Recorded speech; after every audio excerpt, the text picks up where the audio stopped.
Hello, good morning. I want to welcome you today again to our study on the book for PowerPoint class. Today we are discussing lesson number 6, and as we saw last week when we were discussing lesson number 5, you are reminded to stand still, watch, then sing, where we saw our memory verse coming from the book of Exodus chapter 15 verse 12. We also read our PowerPoint text that say that we praise God for His power in our own lives. We saw how God managed to bring out the children of Israel from Egypt, cross them over in the Red Sea, and take them to the land where God Himself had promised them. Today we are learning who is in charge. In our lesson number 6, we want to see who is in charge. Remember, the children of Israel have today been crossed over the Red Sea, and they are now camping in the baths of the Red Sea. The reading comes from the book of Exodus chapter 16 and the verse is 7. So we are going to read the Bible, and it records the following: that Moses and Aaron said to the Israelites, "In the evening you will know that it was God the Lord who brought you out of Egypt, and in the morning you will see the glory of the Lord, because He has heard your grumbling against Him. Who are we that you should grumble against us?" There is a trouble at the camps. The children of Israel are now questioning Moses again. They questioned Moses in the wilderness when they were yet to cross the Red Sea. And they told Moses that, were there not enough graves in Egypt that you could leave us over there for us to die? Why have you brought us in this point so that all of us could be killed? But then Moses stood still and assured them that God was going to do something. And indeed, we saw God separating the waters of the Red Sea, and the children of Israel were able to cross over. Today, again, as they have crossed over the Red Sea, we are seeing there is a trouble. They are in a desert of sin, a desert where there is no food, a desert where there is no water. What are they going to do? Is going to stand with them, or is God going to neglect them so that they can learn more lesson? We have been told that Moses and his brother Aaron, they stood and spoke to the people that in the evening you are going to know that there is God. In the morning you are going to know that there is God. The person who is in charge of us, who has been in charge of us from where we came from Egypt, who was in charge of us how we crossed the Red Sea, and who is now going to be in charge of our lives where we are camping. Our lesson writer today is asking us a question: that have you ever been on a camp out or on a journey where there were no shops? How would you feel if they started running out of food and water? Would you panic, or would you trust God to provide? At least one time or another, you and I have been in a situation where we had no end. You just sit down and then start thinking, how am I going to make it out from here? We are reminded to trust God, that God is going to provide for us. Our PowerPoint lesson today, it says that we worship God by following His loving instructions for our life. What type of instructions are God told you to follow? And have you been following them? One simple instruction that God has told us to follow is to keep the Sabbath holy. Are you keeping the Sabbath holy? At what time to what time are you keeping the Sabbath? Are you a person who only keep the Sabbath when you go to church in the morning, by evening your Sabbath is over, you go to your various errands? Is that how you are keeping God's instruction? Are you loving one another? How are you keeping God's instruction so that He may fulfill what He has told you that is going to fulfill in your life? And so our story today is very simple. The story is about Moses and the children of Israel. They are camping out of the tent. They are camping out of the Red Sea. They are on their journey going to the promised land. Even though they have crossed over to the Red Sea, but they are yet to receive the promised land that God promised them. They can see the land afar off from where they are, but they are yet to receive the land. And therefore, there is problem here. They are starting questioning Moses again, that how are we going to live in this desert? There is no water, there is no food. And the roads where the Japhs come from, there was plenty of water and there was plenty of food, even though the water was so much bitter. But God had told Moses how to make the water pure so that the children of Israel could drink of it. So Moses is receiving instructions from God. God is telling Moses that through day 1 to day 6, the children of Israel will receive food 2 times. In the evening, they are going to eat meat. In the morning, they are going to eat manna. That they are calling, what is it? Because they have, in their life, they have never seen something like that. So God is going to provide for them, for their food and for their water. So God had instructed Moses very well how to make the bitter water of the desert to be clean and pure so that the children of Israel could drink it. And how did God provide meat? Remember, God, when he was bringing the children out of Egypt to the promised land, the Bible so records that amidst them there were some Egyptians also who accompanied them. There were some Egyptians also who were so much, who loved these Israelites. And therefore, when the children of Israel requested that they should go, these Egyptians also were among them. But in the middle of their journey, these Egyptians started asking for meat because they were eating meat. And so also the children of Israel got so much appetite, desire to eat meat. And that's how God allowed them to eat meat. So when they had crossed over the Red Sea, God had promised them that in the evening, at the twilight, they were going to receive meat. And the meat they were going to receive was the meat that God Himself was going to provide for them. Let us read something here. It says that Moses looked out of the entire Israel's community, camp out of the edge of the desert of Sin. Just days ago, they had been enjoying a beautiful oasis of spring, palm trees, and all the waters everyone could drink. They had been thirsty. God had provided water. The water had been bitter, but God had showed Moses how to make it sweet. But how were they facing the unknown again? Moses could hear their grumbling. Who are we? You are not grumbling against us, but against the Lord. Moses said, come before the Lord, for he has heard your grumbling. That is Exodus chapter 16, the verses 8 to 9.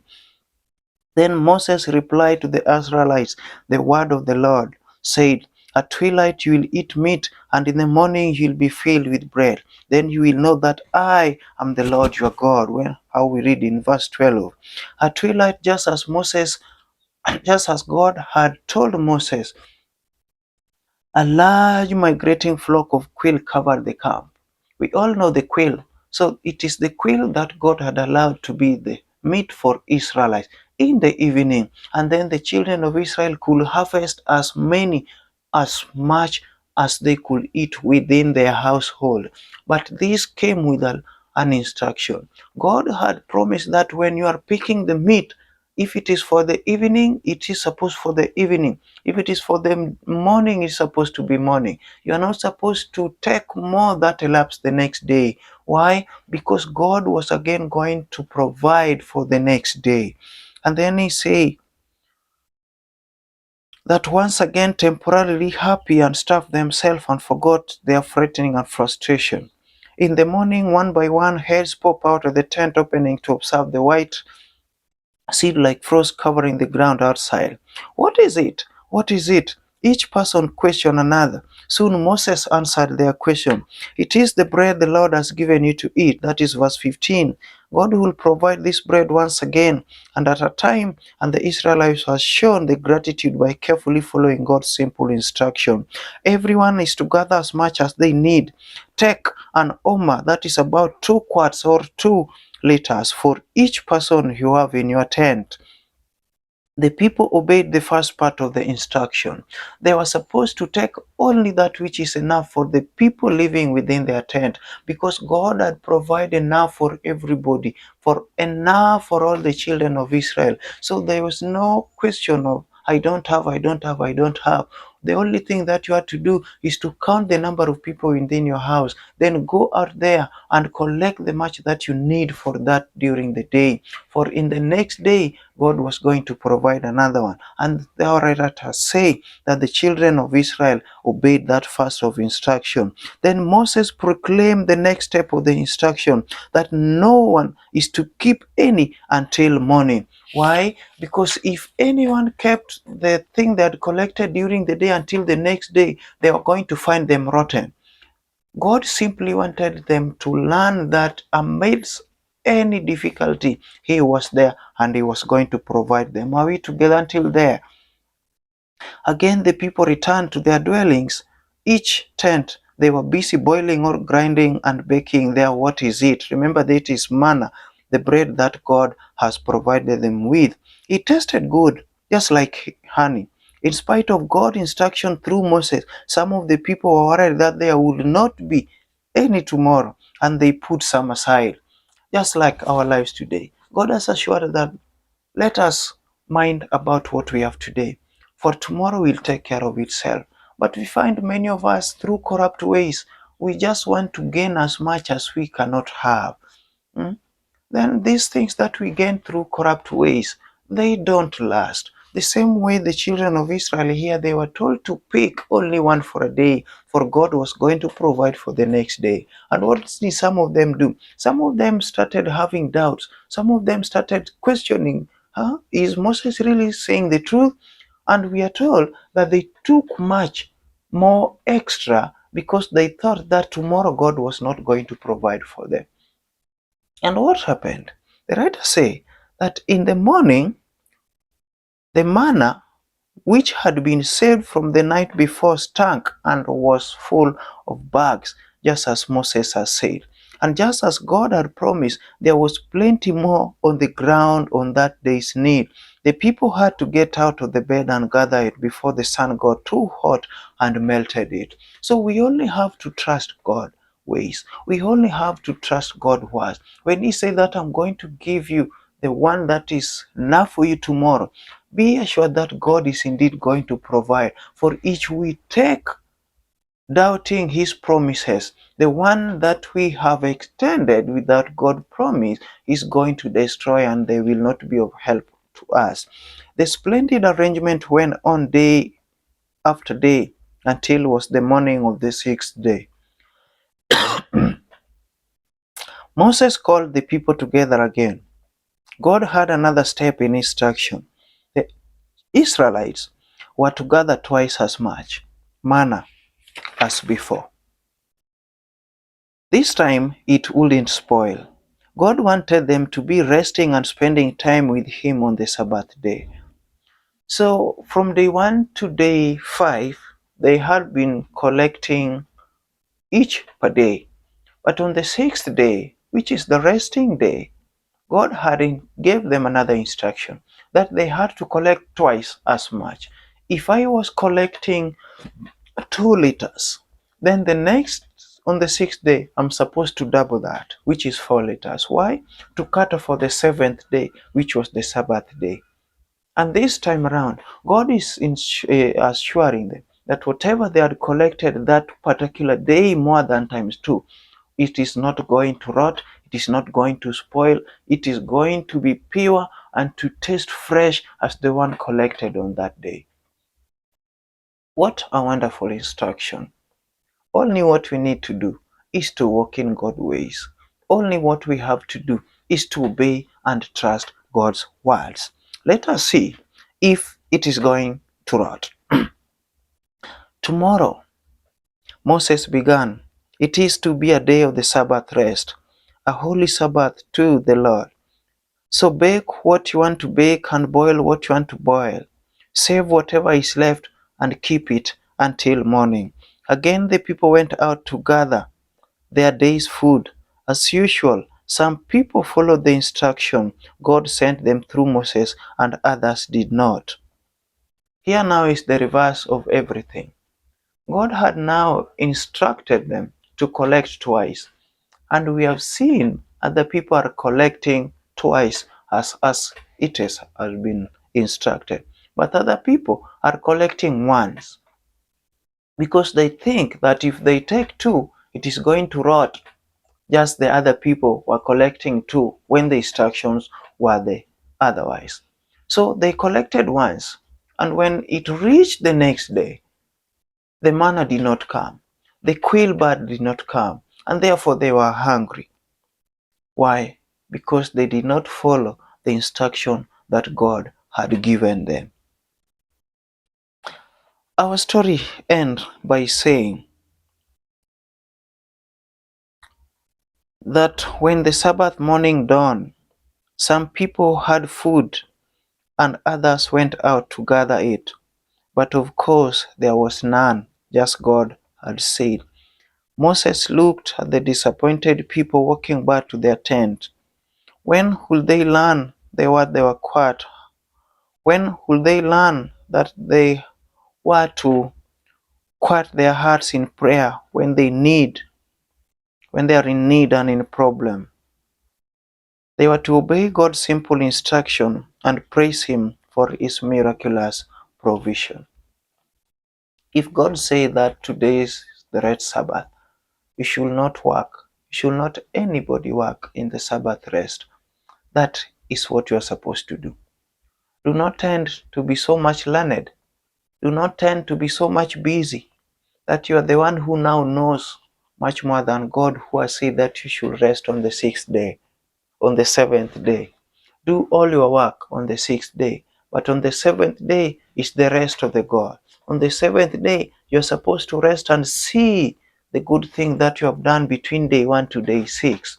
For if you go overboard working on the seventh day that God has instructed you not to work on, trust and believe me, whatever you gained on that day as a profit, it is not going to help you. It will be as a curse between you and your generation to come. What do we learn in our lesson number 6 today, where we are being told that who is in charge of your life? Who is in your charge of your family? Who is in charge of your business? Who is in charge of your children?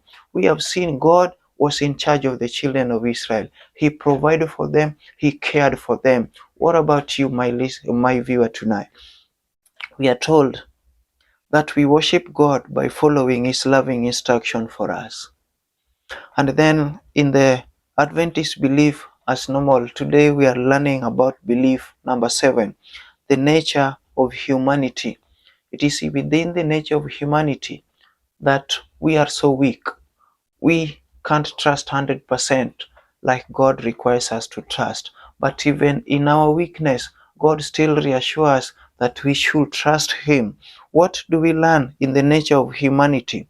We read in our Adventist belief, number 7, that when our first parent disobeyed God, the image of God in them was marred and they became subject to death. But God in Christ reconciled the world to Himself, and by His Spirit restores in the patient mortals image of their Maker.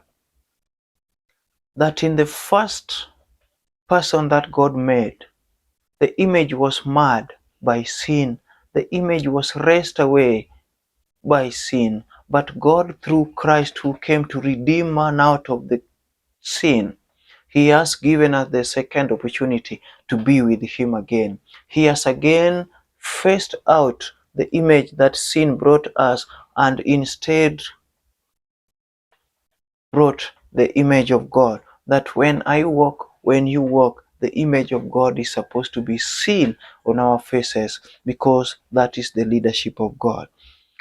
In our Patriarchs and Prophets, the chapter is chapter 26, page 291 to page 293. In a summary, it says that the manna falling from heaven was the substance of Israel, was a type of him who came from God to give life to the world. In a world full of hopelessness, in a world full of misery, in a world full of diseases, in a world full of every evil thing, because the master of evil thing lives among us, dwells among us in this world. The manna has been equated to Christ himself. He has come back from heaven to give us hope, that in the time that we are now losing hope, how are we going to eat?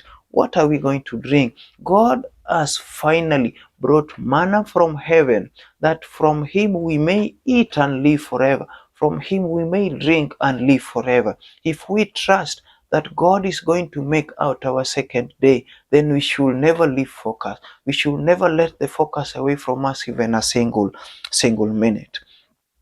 In our family worship ideas today, we have been questioned that how can I trust God when difficulties come? In the time when you are now facing difficulties in your home, in your school, in your business, in your marriage, how can you trust God? Is your faith still stand with God? Or is your faith dwindling like the children of Israel when they had nothing to eat? How do you trust God when things are not right? Number two, we are asked that what are some of the things I gamble and complain about? You are human, 100% human. Each and every day, there are things you praise God for. Each and every day, there are things that you complain. I don't have enough clothes. I don't have enough money. My children are going to school. What are the things that you gamble about? And have you put them before God so that God can provide for you? We are told that what can I do to strengthen my faith amidst all of these things? What can you do to strengthen that God is going to provide for you? How can I exhibit a humble, trusting heart to those around me? All of us, we live with people. How can they learn to trust God through you? Or do they curse God when they see you? You are a Christian. You question God each and every time of your life. How then do people around you going to trust God? What are the things that you can do to make them trust God through you? And then we are asked that, how do I respond when God provides for my need? You ask God, you need children. God provide so much more than your request. How do you respond back to God? Do you take it lightly? Do you give thanksgiving to Him? You request God, you need job. God provide job. How do you respond back to God when He has finally provided your need? You request God, oh God, I need a good wife. I need a good husband. And therefore God gives you. How do you respond back to God when He finally answers your prayers? And then finally, we are asked that how could my experience of God's providence encourage someone after God had provided what you requested Him from? How do you, when you continue trusting God, can somebody learn something from that? That when we put our trust, when we put everything before God, then God provide. God will continue to provide more when we put everything in His hand. Do our neighbors learn anything from how God treats us, from how God answer our prayers? And then you are told that you should share how you will provide for the needs of thousands of people on a 300-mile journey. At 300 people, that's too much people. How do you provide for them? In your house, you're around 5. You wake up in the morning, you don't know what your family members are going to eat. If God now gives you more than 10 people, more than 100 people, 300 people, 1,000 people, are you able to provide for them? It is impossible. But unless God is in it, because we are told that little is much when God is in it. And that's marked the end of our lesson today, PowerPoint class. I want to welcome all of you that we may study together the book of Exodus chapter 16, where we are learning today how God is now providing for the children of Israel. We shouldn't question God. Whatever He has instructed to do, we believe He's going to do them. Before you are born, God had already made a plan for you. He knows you from the day you are born, or from the day of your conception to the day of your death. What you need to do, trust Him, obey Him, follow instruction. Three things. And may God bless you. As we march to church today, greet everyone in your classes, and let's all enjoy our lessons.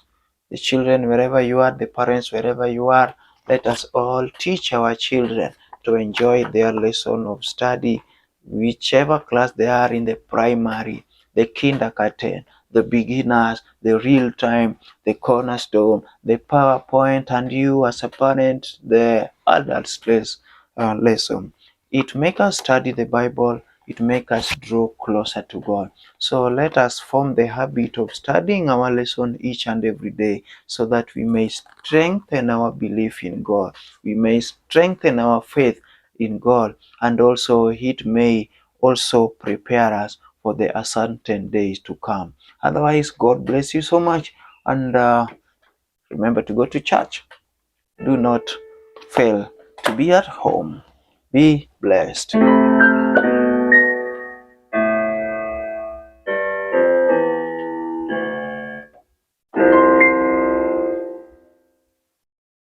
Bye.